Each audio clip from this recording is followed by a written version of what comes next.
Hi friends, thank you so much for giving me a few minutes of your day today. I do appreciate it, and I hope that you're having a good week.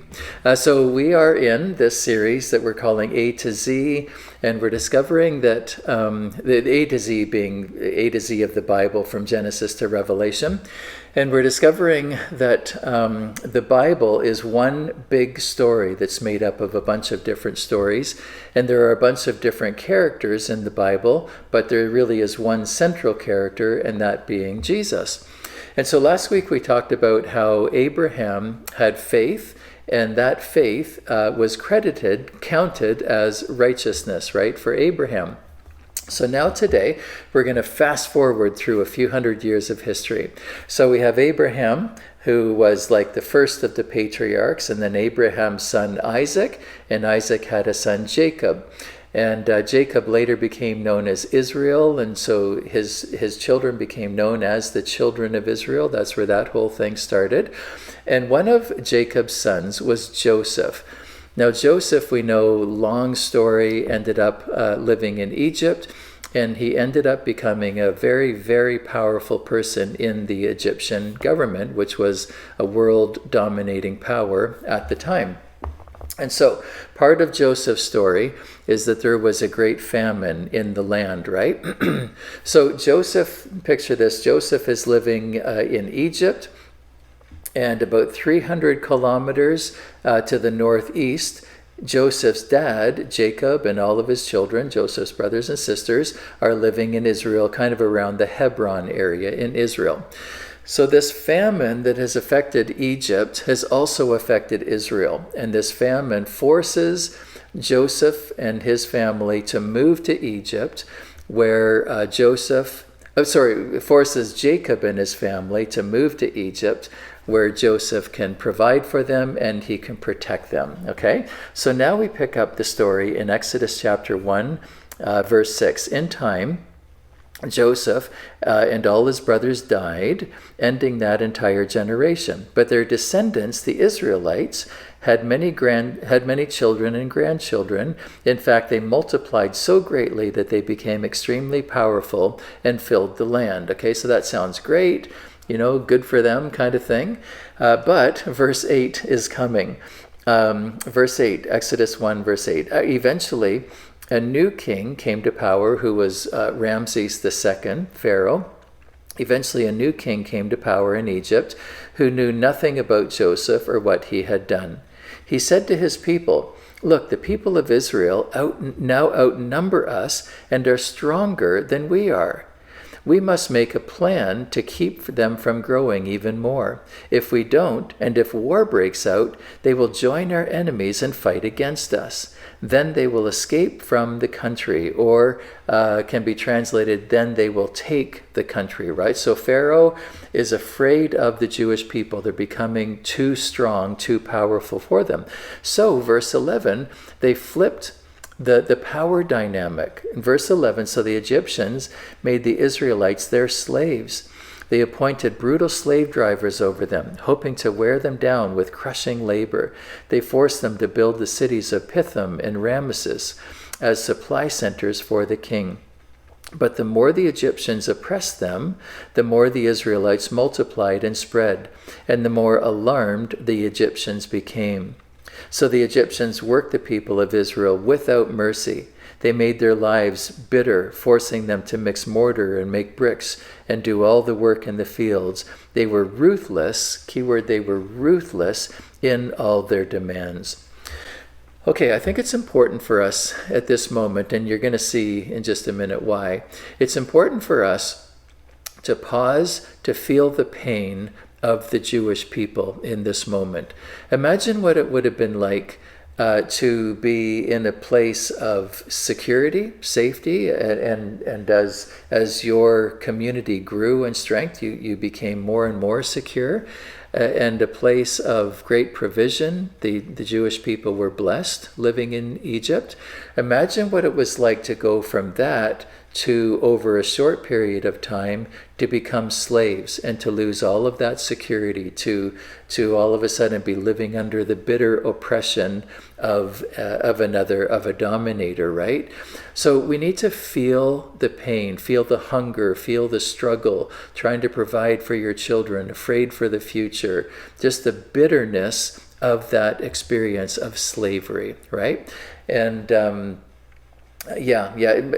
much in the same way, let me just say this quickly, much in the same way that you probably have heard me say around Good Friday and Easter Sunday, that it's important for us to feel the pain of Good Friday in order to understand the joy of Sunday, right? That old thing saying, it's Friday, but Sunday's a-comin'. I don't like that statement because we have to, they didn't know that Sunday was coming, right? The early disciples, all they knew was the pain and bitterness of Friday. And we need to pause and feel that pain in order to understand the joy of Sunday, right? So in a similar way, we need to pause and not skip ahead to the freedom that the Jewish people would eventually have. We need to pause and feel the pain of this moment, okay? So, the children of Israel are in a very, very desperate situation. And so God says to Moses, hey, Moses, I want you to go to Pharaoh, and I want you to say to him, let my people go. And so Moses does. And Pharaoh's like, no, I don't think so. And so Moses says, let my people go. And Pharaoh says, no, and then a plague. Let my people go. No, plague number 2. Let my people go. No, plague number 3. Let my people go. No, plague number 4. 10 plagues. That there was this giant struggle between this dominating world force and God, right? There were 10 plagues that it took to bring Pharaoh to his knees. The question that arises for me is, why was Pharaoh so reluctant to let the Jewish people go, like leave, right? After the first plague, one might be like, well, like, get out. Like, now all of a sudden you're costing me something by you being here, so get out. Why was Pharaoh so intent on keeping the Jewish people? Well, I think the answer is in understanding the context of what was going on. The Egyptian empire at the time was extremely powerful, a world-dominating force.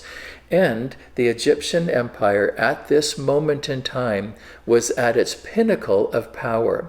And therefore, Pharaoh, Ramses II, was also at his pinnacle of power and wealth and political influence, right?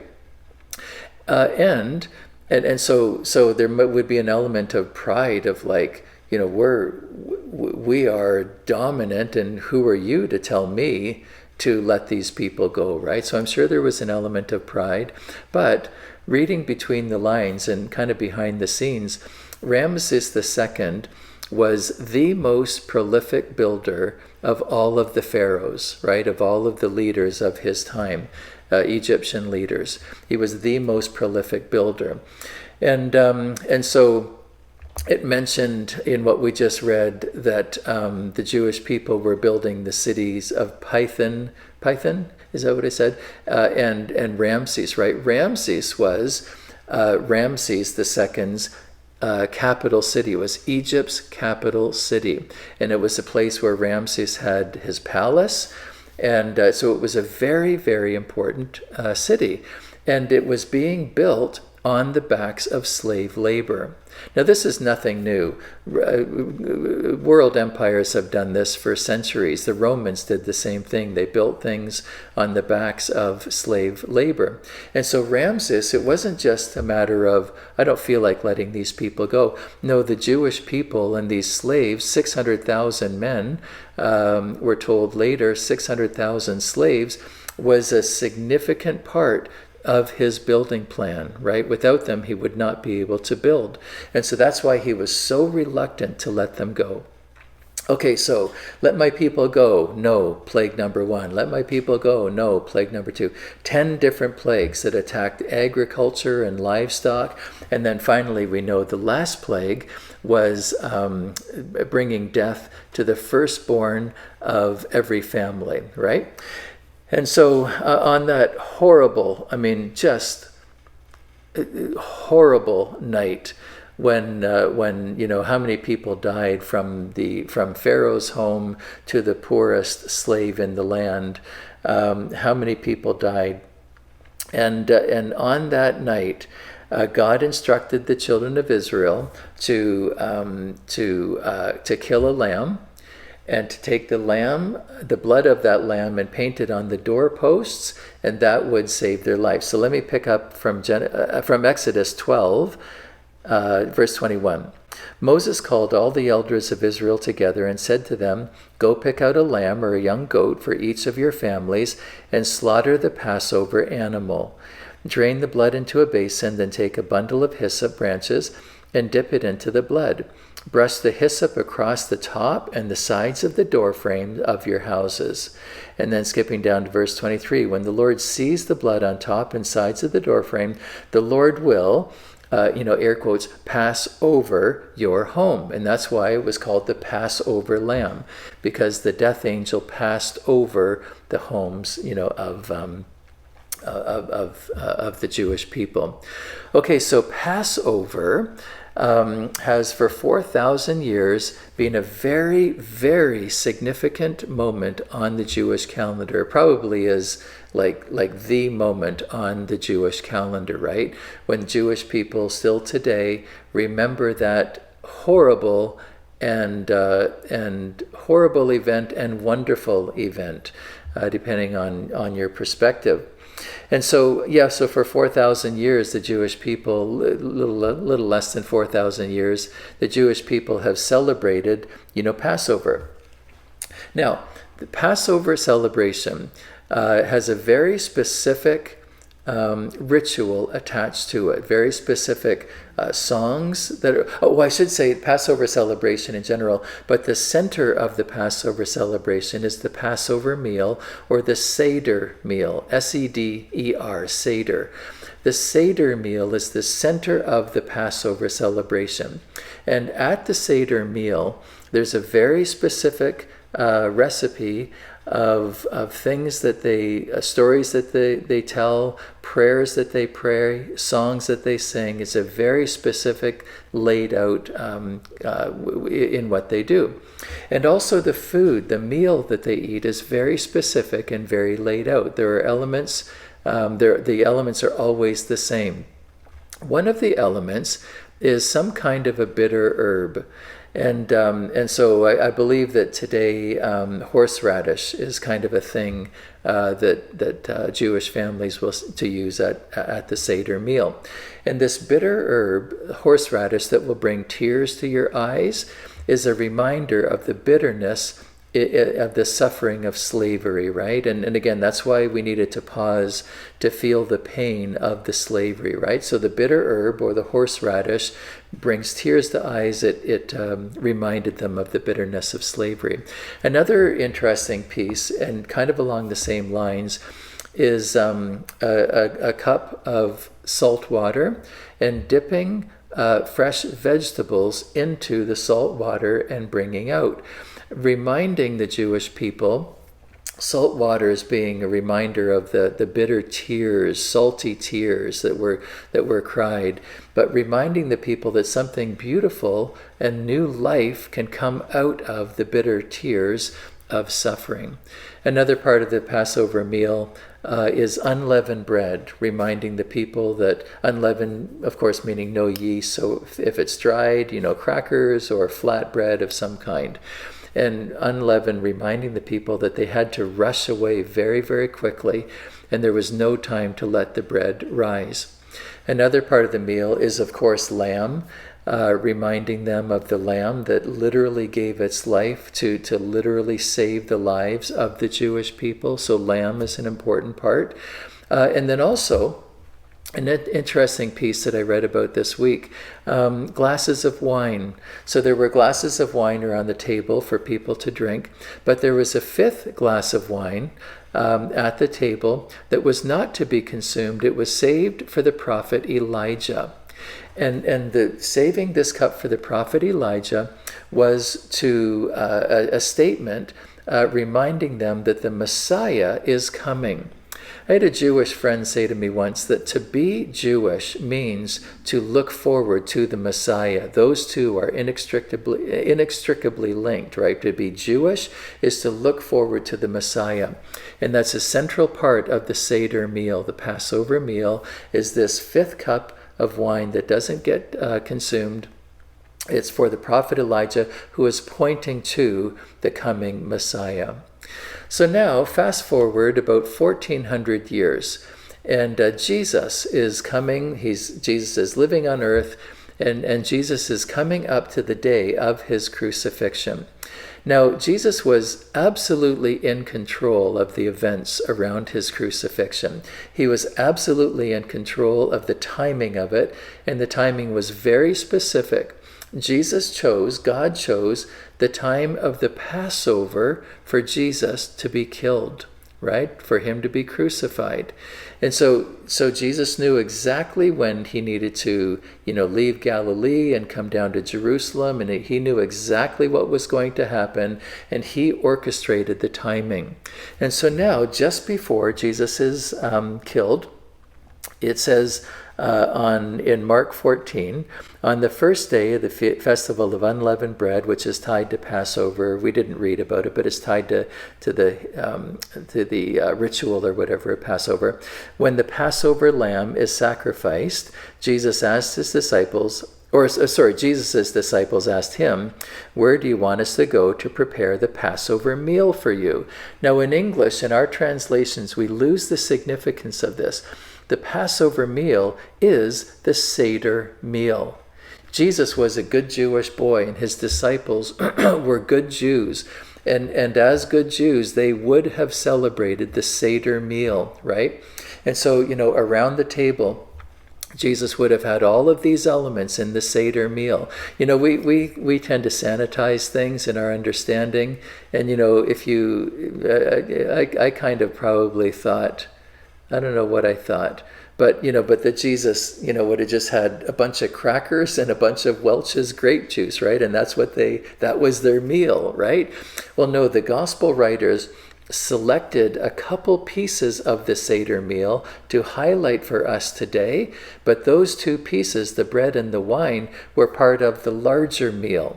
And so my point is that, remember, this is the Passover celebration is in the context of tremendous suffering of the Jewish people in the first Passover. And Jesus's the story of the cross is in the context of tremendous suffering. So when Jesus took the bitter herb, whether it was horseradish or whatever, did he talk to them about, I'm going to suffer in a very short, in just a matter of hours, I'm going to be killed. There's going to be suffering involved here. As Jesus took the cup of salt water and dipped the fresh vegetables into the salt water, did he talk to them about, something beautiful, something new, something like new life is going to come out of the bitterness of tears? Friends, disciples, in a matter of hours, you are going to cry some bitter tears. This is going to be very, very difficult for you. But remember that something beautiful and new life can come out of the bitterness of tears. Of course, also they would have had lamb at this Seder meal. And I'm sure Jesus would have talked to them about, me, the Lamb of God, that will give my life for your salvation. They also had, of course, unleavened bread. And I'm sure Jesus would have talked about the significance, in the first Passover of having to leave quickly. But then Jesus, watch what Jesus does here. He puts a twist on it. And he says, yes, this unleavened bread represents having to flee quickly, but also now Jesus put together the imagery of the Lamb who gave his life, body broken for you, and the bread. He put those images together and he says, this is my body, which is broken, which is torn for you, just like the Lamb was torn. This is my body, which is broken for you. When you eat it, remember me. And then Jesus takes the cup, the glass of wine, and he said, and maybe he took, I don't know, actually now that I think of it, I wonder if he took the fifth cup that wasn't to be consumed. I wonder, but anyways, he took a cup of wine, and he said, this cup is again, Jesus puts a different spin on it. This cup is the new covenant, my blood. But then Jesus goes on, let me read it actually in Mark 14, I'm running, oh boy, I'm really long today, sorry. Mark 14, and he took the cup of wine and gave thanks to God for it. He gave it to them, and they all drank from it. And then he said to them, listen, this two things. One, this is my blood, which confirms the covenant between God and his people. It is poured out as a sacrifice for many. And then second, I tell you the truth, I will not drink wine again until the day I drink it new in the kingdom of God. Do you see what Jesus did there? The wine for the Jewish people looked forward to the coming Messiah. Wine reserved for Elijah, looking forward to the coming Messiah. To be Jewish is to look for the Messiah. And Jesus was saying, I am the Messiah, and But then Jesus pointed to the coming kingdom of the Messiah, right? Verse 25 again, I tell you the truth, I will not drink wine again until the day I drink it new in the kingdom of God. And so the original Passover was full of symbolism and rich meaning, because it was a lived experience for them. And then what we call the Last Supper, the Seder meal that Jesus had with his disciples, but now we carry forward to our experience today and what we call communion. That tends to be a very sanitized, we just eat a bit of bread, we drink a bit of juice, and then we go home to lunch, right? It's a very sanitized event.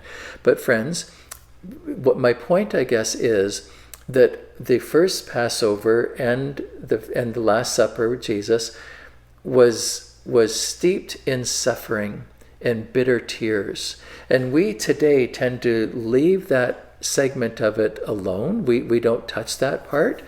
But the point is, friends, that we discover through bitter suffering, through the cup of salt water and the fresh vegetables, we discover when we go through that with Jesus and we see it through the lens of Jesus and his love and his goodness and his power, we discover that beauty and new life can come out of suffering. So I'm really long today. I apologize for that. But on Sunday, we're going to celebrate communion together. And I'm going to put a twist on our communion. We'll have the juice and we'll have the bread, but we're going to have another element that will remind us of the bitter suffering and how we can learn and grow in that. Okay, so if you can be with us on Sunday, I look forward to seeing you then. Okay, so have a great day. And we'll see you Sunday or see you next week. God bless you, friends.